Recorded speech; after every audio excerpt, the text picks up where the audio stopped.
very happy to have Chelsea today with us. She's a PhD student at University of Waterloo. She's working with Ian Goldberg on crypto, privacy, and many other topics. So, and today she's going to talk about Frost, which is a new threshold Schnorr signature scheme. Take it away. Cool. All right. Yeah. As Sergey said, my name is Chelsea Komlo, and this is joint work with Ian Goldberg, and it was a collaboration between the Zcash Foundation and CRISP at the University of Waterloo. And the title of our scheme is Frost, which stands for Flexible Round Optimized Schnorr Threshold Signatures. So just as like a bit of background for those of you who are not as familiar with secret sharing in general. So when we say threshold secret sharing, what we mean is a protocol that takes some secret and it partitions it among a set of participants so that recovering or using the secret requires some cooperation among a threshold number of participants. And probably you're familiar with Shamir secret sharing. This is like one of the most well-known threshold secret sharing algorithms, and this is what Frost builds upon. And just as a bit of notation here, when we say secret sharing, there's like some known notation. So here N represents the total number of allowed participants, and T represents the threshold. Oh, and one thing I meant to mention is if you have questions at any time, please just let me know, or things which are confusing.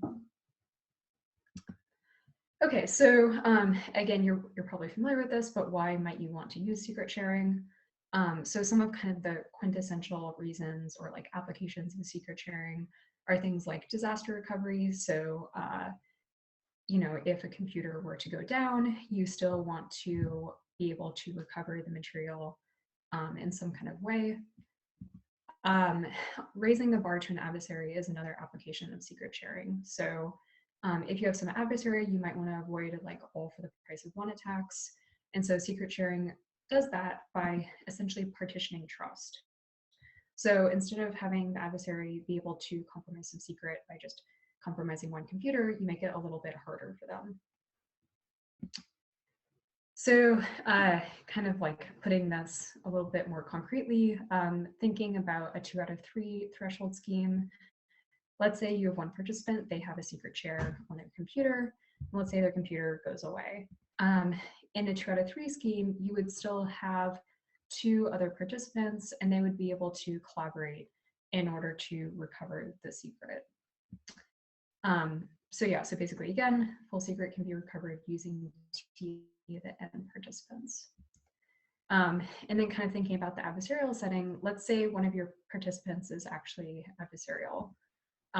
In this setting, if they wanted to sort of recover the secret, they would need to collaborate with an honest participant in order to access the secret.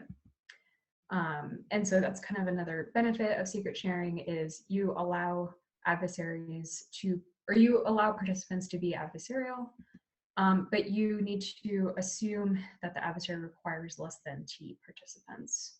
So as long as the number of adversarial participants is less than some threshold, this scheme, threshold schemes are considered to be secure.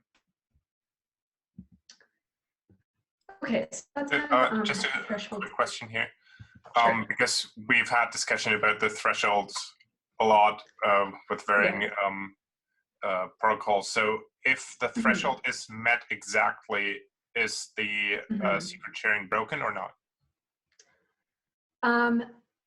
So yeah, this is kind of confusing because different schemes sort of define security in different ways. But by secret sharing, what we mean is there is some number of participants that are required in order to use this secret. And your adversary is allowed to control some subset. Now, if, let's say in this 2 out of 3 scheme, 2 participants were malicious, obviously they would be able to access the secret and like they're adversarial, so you don't want them to do that. So like the scheme itself is not broken, but for the scheme to be considered secure against adversaries, they need to control fewer than whatever subset that threshold is. If that Okay, makes so sense. as soon as you meet the threshold, you control the share. Right, exactly. Mm-hmm. Thanks. Yeah, so yeah, there's assumption. Various schemes like define it as like t or t+1, like what exactly is like the threshold that you have to meet, right? So I guess the final answer, it really depends on the schema notation they use, probably. Yeah. Here I'm just using like my notation, I guess.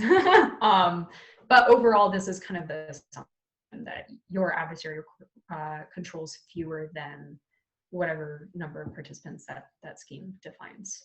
So cool. Yeah, please comment or elaborate at any time also. So okay, so that's kind of secret sharing in general. When we're talking about threshold signatures, it's a very similar concept in that every participant has a secret share and you require some T out of N of them to participate in order to issue a signature. But in this case, all of the participants are represented by some public key. So in this case, to the external world, a threshold scheme kind of looks like a single party signature scheme in that there's one public key that can be used for verification. However, internally, it looks like a threshold scheme. So you need some subset of participants to collaborate in order to issue a signature. And what's kind of important to think about in the setting is that during signing, the full secret is actually never reconstructed. So participants perform signing using only their secret share. And so that's nice from kind of limiting exposure type of setting where the participant secret shares stay only on their device and they never need to publish them or expose them to anyone else. So this is kind of a nice benefit of threshold signature schemes. And another thing that's kind of nice, as I said or alluded to before, is that to the external world, this looks like a single party signature. And this is nice for privacy reasons. So a signature, you can't tell how many people signed it or like what the total number of possible signers would be. It's also nice for backwards compatibility reasons. So if your system, like say you're a certificate authority and you want to issue certificates, obviously like browsers have like set signature algorithms that they use. And so this is kind of nice because you can say, oh, here's a signature. It looks exactly like, you know, a Schnorr signature, but behind the scenes, it's a threshold scheme. So those are two kind of like nice things about threshold signatures. Just one quick question here. Sure. In order to construct the public key, how many shares do you need, or like any of the secret shareholder is able to construct the same public key on itself? Yeah, so the public key is actually generated during Keygen. So there's this kind of like key generation algorithm that can be run.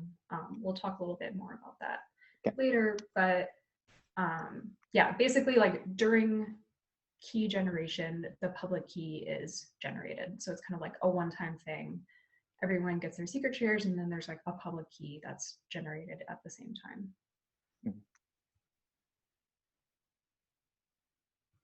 Cool. Yeah, good question though. And that is different from like aggregated multi-signatures, for example, where the public key does depend on the set of signers. Okay, so again, you're probably familiar with applications of threshold signing, but like some reasons that have been cited in the past is like issuance of certificates. Tor is looking at using threshold signing for use by their directory authorities in order to authenticate their consensus. Obviously, like authentication of blockchain transactions. So when you're issuing some kind of financial transaction, it would be nice sometimes to have, you know, more than one person be able to authorize that. And in general, applications of threshold signing are useful when you want some kind of distributed authentication that requires a minimum number of signers, but where the total number of signers can be flexible. Oh, okay. So I did allude a little bit to multi-signatures before, and you've probably come across this in the literature of like threshold signatures versus multi-signatures. And just to clarify kind of the difference, when I say multi-signature, what I mean is some compact representation of n signatures over either one message or many messages. And really what's important in the multi-signature case is that every signer has their own public-private key pair that's kind of derived independently from anyone else. And within the primitive, there's actually no enforced access structure. So externally to the primitive, you can probably do the same kind of like TN access structure, but the primitive itself doesn't enforce that. That would have to be like in the application. So kind of the way I think about multi-signatures versus threshold is like within the primitive, threshold does enforce this T out of N access structure, but it doesn't allow for dynamic signing groups. So as I said before, threshold signatures require some kind of group key generation protocol that's run among all participants. And you could add like dynamically adding and removing signers, but it would require probably like all participants participating in that adding and removing. Whereas multi-signatures, it's just like an aggregated signature, and so dynamic signing can happen like a lot more intuitively, I would say. So that's kind of how I think about the comparison between these two. So, but if a malicious participant refrains from signing, would you be stuck with that signing group forever, or like could you make progress without them? In the threshold setting, or? Yeah. So again, in the threshold setting, when you say T out of N, it means any T out of N. So if one, let's say you have a 3 out of 5 setting, and one participant is like, no, I'm not going to sign anything. Well, you still have 4 remaining signers that would sign. And because it's a 3 out of 5 scheme, as long as you have 3 of those 4 signers sign, then you can still continue to issue valid signatures. So in that sense, you're still dynamic in which T you choose, but not in which N you choose, right? That's right. That's fair. Yeah. So when I say like dynamic, I kind of mean like outside of like so within threshold, the key generation protocol sort of like locks you in to that group, whereas like in multi-signature, you could say like the first 10 people that show up will sign this transaction, any 10. Right. So thanks. But you do have like rekeying protocols, right, that potentially like allow you to generate like a new share. Yeah, that's right. Yeah, I kind of, in talking about this, I realized like, okay, there actually are protocols that allow you to like add new shares. So I think like you can't change, I guess, T and N in that case. You're still stuck with N, you're still stuck with T, but I think in principle, some people can appear. Yeah. That would not. Yeah, that's right. So like, I think it's Lang and Stinson talked about how to do like share repairability, and that can also be used for adding or like changing N, as you said. But yeah, T is still enforced. But most of those protocols, as far as I'm aware, require like participation of the other signers in order to issue new shares. So.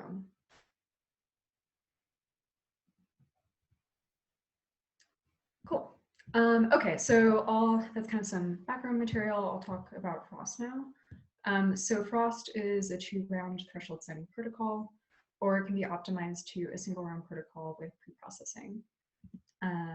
And what's nice about Frost is that signing operations are secure even when they're performed concurrently, and this improves upon prior related schemes in the literature.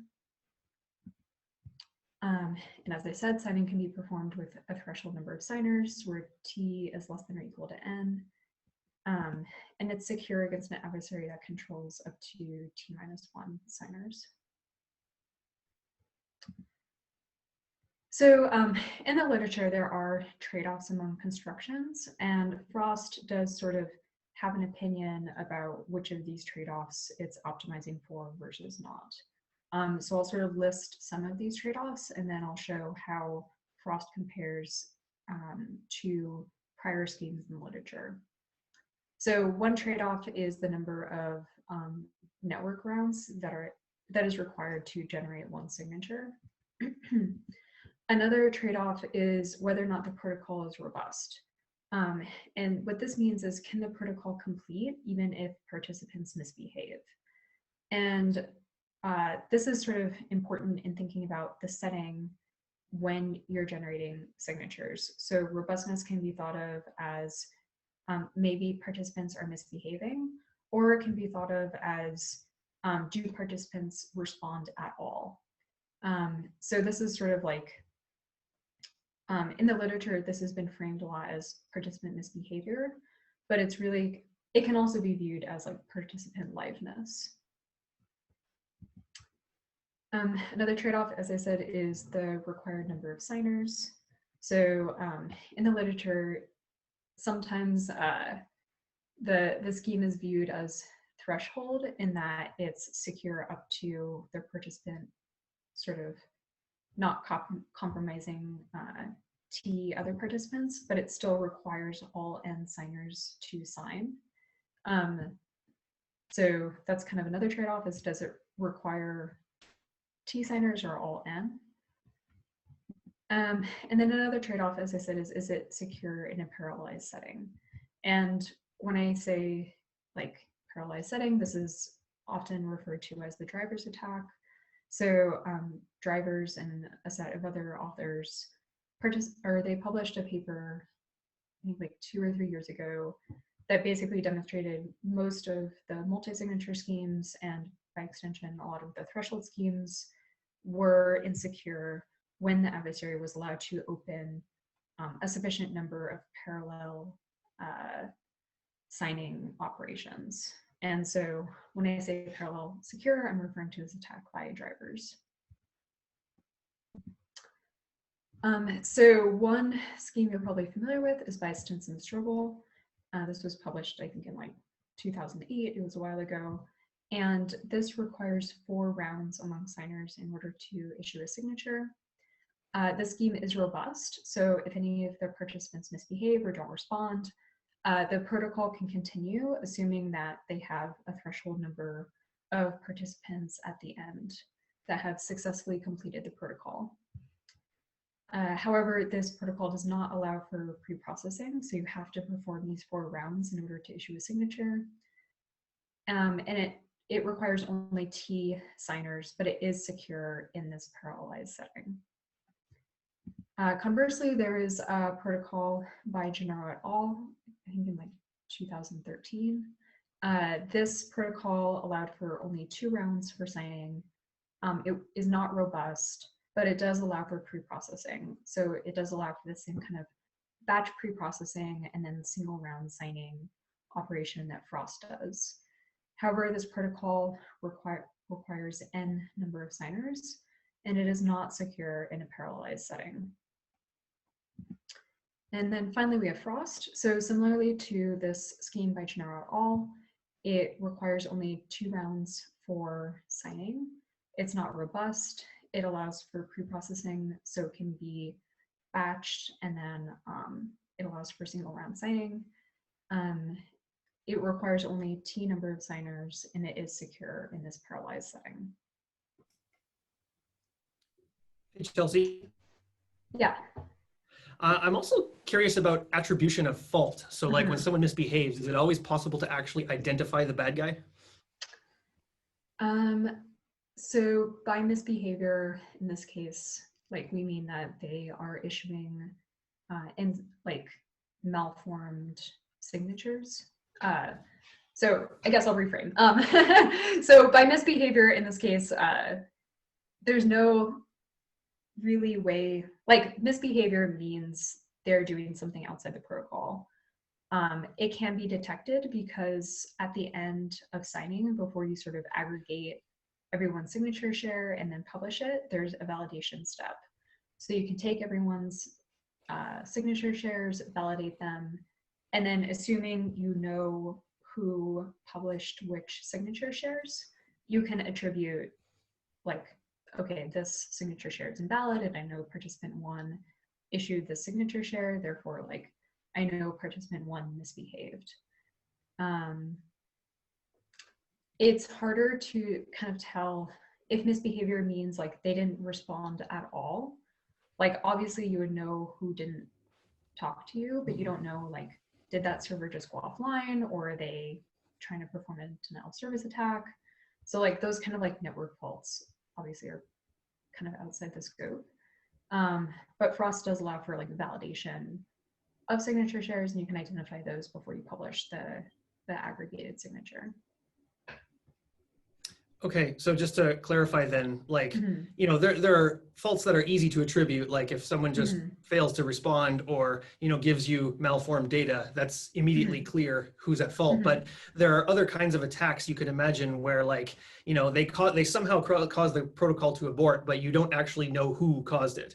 So like, I'm thinking, so I don't know if you're familiar with the recent General Goldfeder 2020 paper on threshold ECDSA, where they expend a lot of energy trying to talk about who's at fault, and they have extra rounds of the protocol to try and narrow that down. So I'm just curious if you've looked at that for Frost or anything else, or if you have any comments.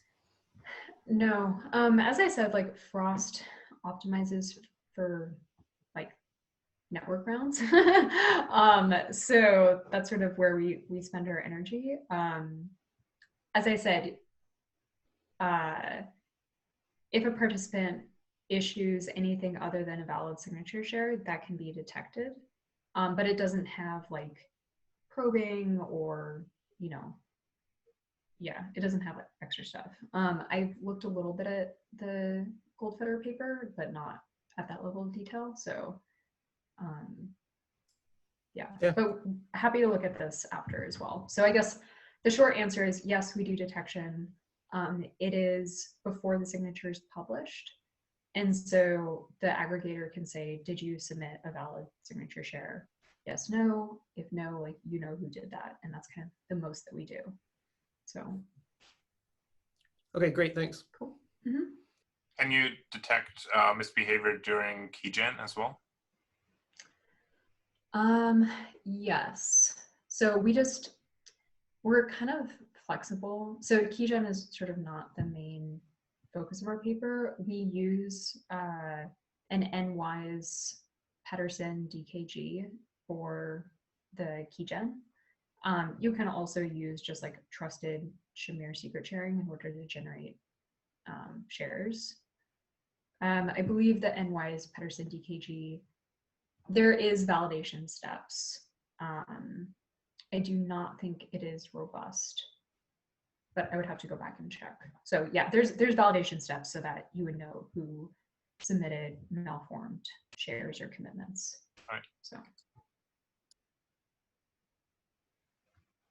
Great. And one other quick question. When we talk about robust, do we just refer to the sign-in protocol? Is the Keygen protocol out of scope? Yeah, I believe it is not. I would have to go back and check. Sorry, the DKG we basically did NWise. It's Pedersen DKG with a couple extra validation steps. I do not think it is robust.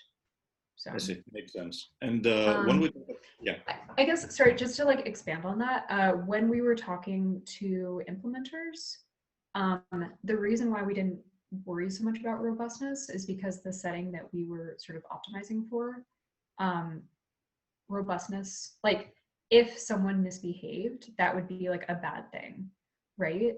So like if you're doing Keygen for the first time and you get malformed shares, like the feedback we got is that you want to abort and see who is misbehaving. So I think like you could have it be robust, but at the same time, like the feedback we got from implementers was like, why would you want that? We want to see what's going on. So I would say most implementations that we've talked to wouldn't actually want it to be robust in reality.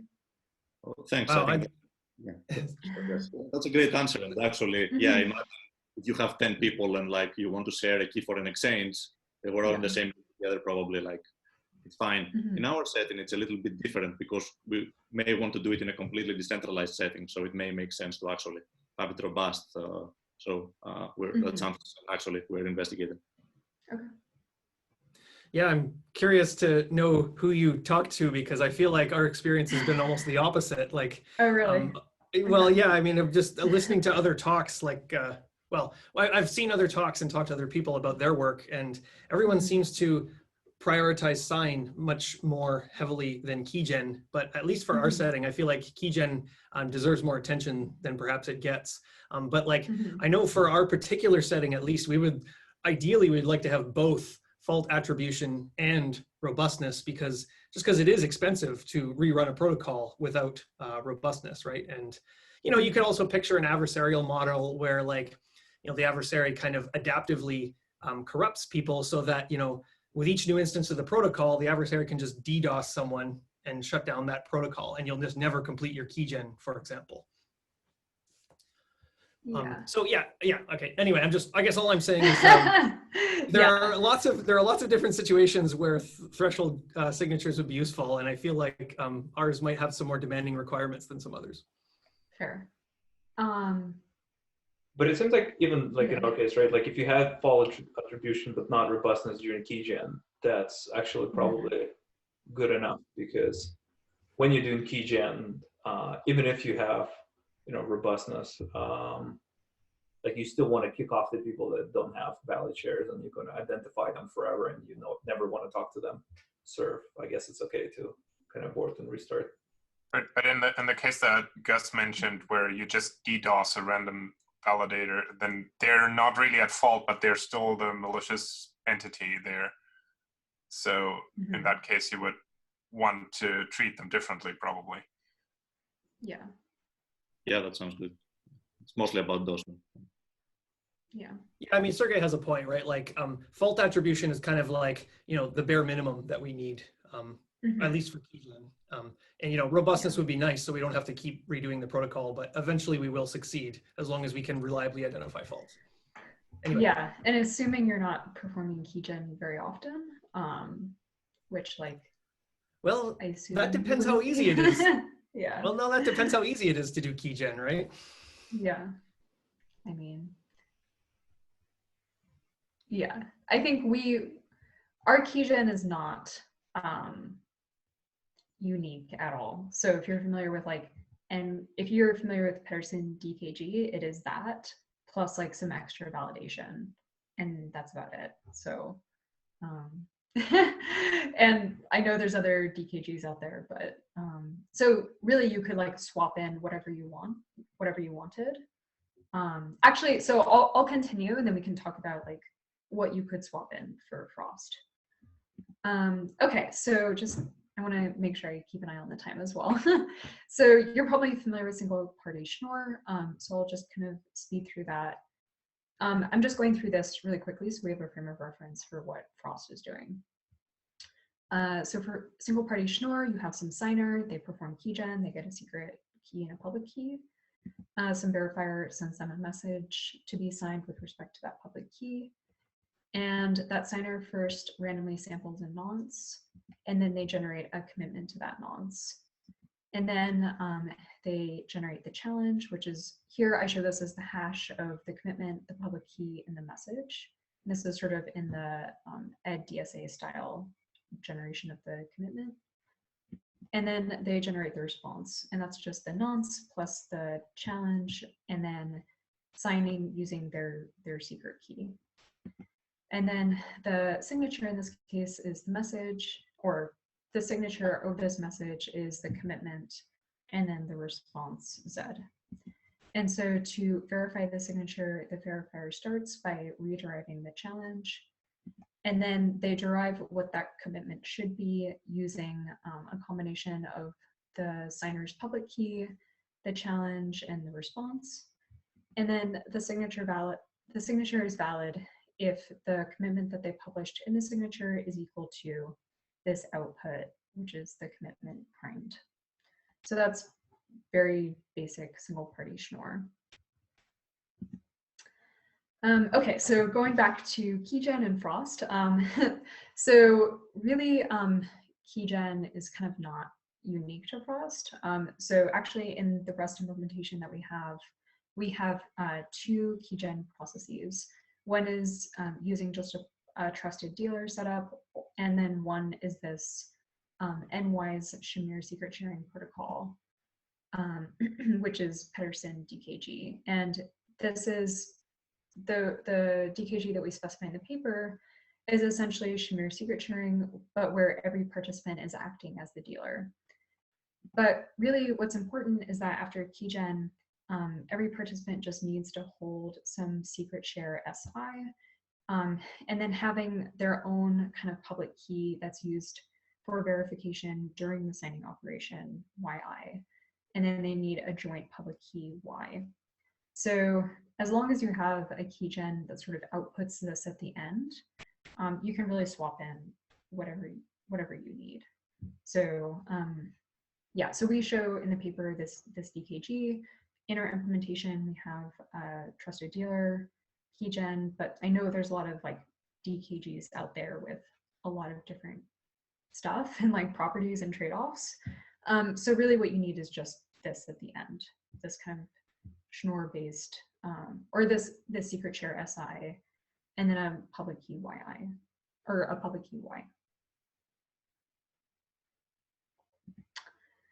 Okay, so I know I sped through that, and we can talk more about Keygen or like the kinds of DKGs you've been looking at. So in Frost, as I said, it can be performed in 2 rounds, or it can be optimized to a single round with preprocessing. And so here I show this with a signature aggregator, but it can also be performed without trusted roles. So the reason why I show these kind of centralized roles here is because in reality, you'll need some kind of like coordinator to choose who is participating in signing, or to sort of like, I guess like it depends on your setting, but here we show these with centralized roles. You can also do them without centralized roles if you want to. So, okay, so for Frost preprocess, we start by generating 2 nonces, this little Dij and little Eij. And then we generate 2 commitments to those nonces. And here I show this in this kind of like batched preprocessing phase. But if you were doing this in the 2-round protocol, you would just be generating 1 set of nonces and 1 set of commitments and then publishing them. But you can also do this in a batched setting where you generate a bunch of these, and then you can store them somewhere. And because you're only storing these public values, you can store them anywhere that you don't, I mean, you assume that they're not going to perform a denial of service attack, but really like, as long as they don't do that, they're not kind of storing any kind of special information. So yeah, as I said, this is kind of like round 1 in this 2-round protocol. And I know I'm speeding through this, so if you have questions, please stop me. So the second round in Frost sign, again, I show this with some aggregator that's choosing which of the commitments to use. You don't actually need this step if you're not working in the batched setting. But here, if you're working in a batch setting, you have some signature aggregator that basically chooses who is going to participate in the signing operation and the commitments that everyone's going to use. And that represents this B term here. Oh, oops, sorry. And then they send this M and B to every signer. And so every signer starts by generating these binding terms row. And essentially this is just the hash of their index, the message to be signed, and then this B term. And we'll see later that what this term actually does is it essentially binds these signing shares to this participant's index, the message, and then this B term. And then every participant derives the joint group commitment R. And that is just the product of everyone's commitments kind of mixed in with this binding term. So every signer during signing starts out by generating these row terms and this R term in exactly the same way. And then they generate this challenge. As you can see, this looks identical to in Singleparty Schnorr. And then they generate their response Zi. And here we can see that they're using this combination of two nonces along with this binding factor. And then this lambda I SI is essentially doing additive secret sharing. So it's taking their secret share term SI and allowing it to be used additively. And then they mix in this challenge value identically to in Singleparty Schnorr. And kind of what's important in looking at this is that kind of mixing in this binding term cannot be inverted by someone who doesn't know this little di, little ei term. So then they send the response back to the signature aggregator. And then the signature at the end is this joint group commitment R, and then the sum of all of the signature shares Zi. And again, as I kind of talked about before, this signature format and verification are identical to in the Singleparty Schnorr setting. So the signature can be validated just using plain Singleparty Schnorr validation. So Chelsea? Yes. Maybe I missed it, but I get the impression that this sign works only when you have exactly T parties engaging in sign. Is that correct? Between T and N. So okay, so Mhm.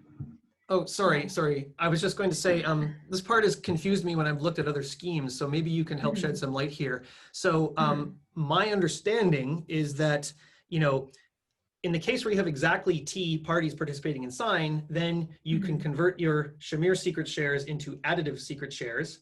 And then it's easier to operate with the additive secret shares. And that's basically what all these sign protocols do. But of course, if you have more than T participants, you can no longer use an additively shared secret because I guess, you know, it's not a, additive sharing is like, you know, T plus one, it's not T out of arbitrary N. So this lambda I is just the Lagrange coefficient.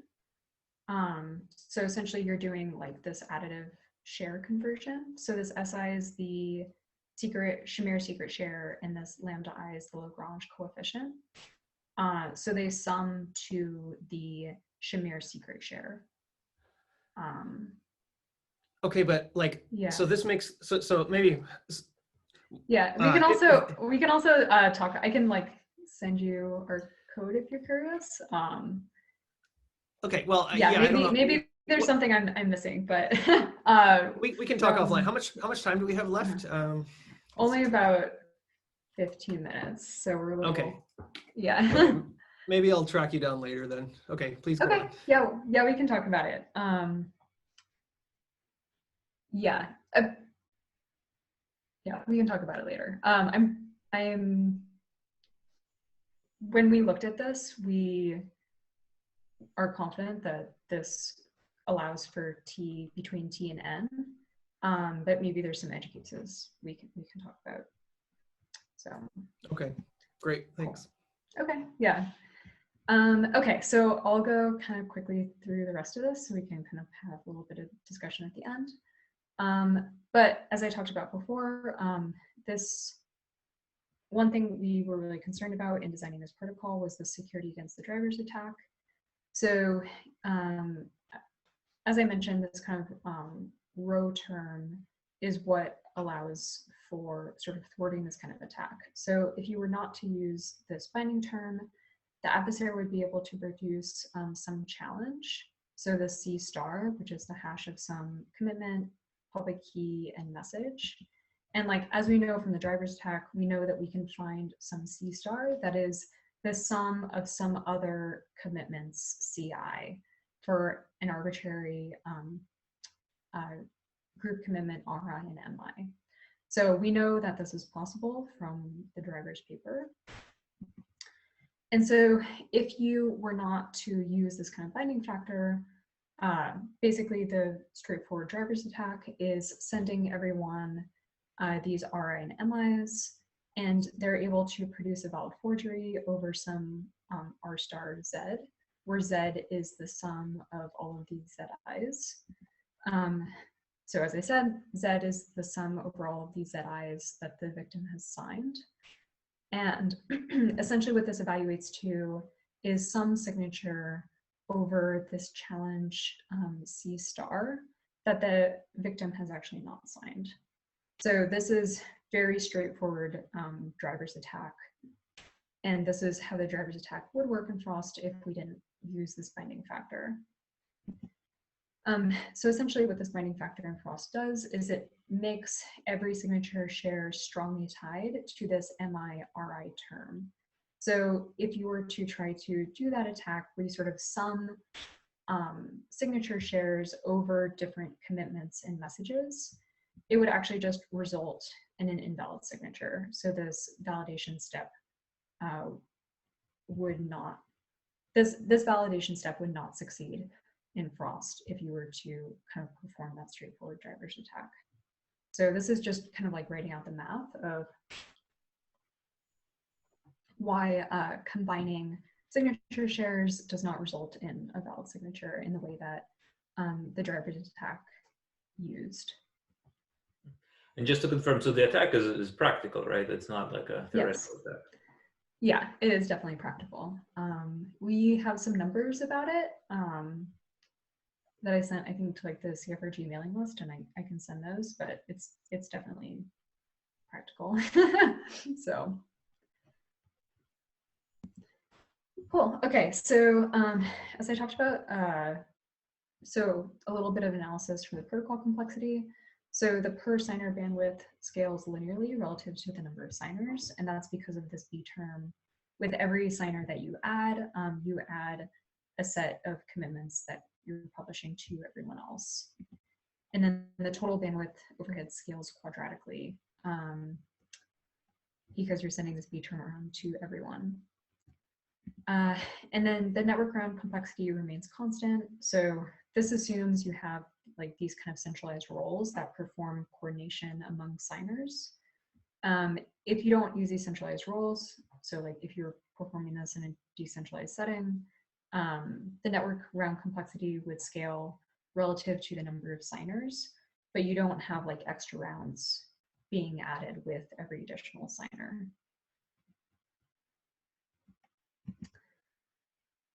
Okay, so for the security of Frost, we prove UFCMA security. We do this for an interactive variant of Frost, and then we show how this variant extends to plain Frost.